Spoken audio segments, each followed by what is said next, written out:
Story 38.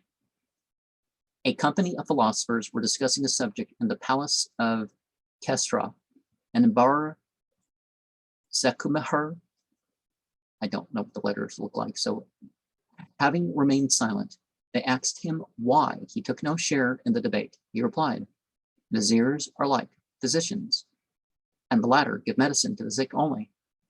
But as I perceive that your opinions are in conformity with propriety, I have nothing to say about them. When an affair succeeds without my idle talk, it is not meet for me to speak thereon. But if I see a blind man near a well, it is a crime for me to remain silent. And people are more and more afraid to act. It's not just,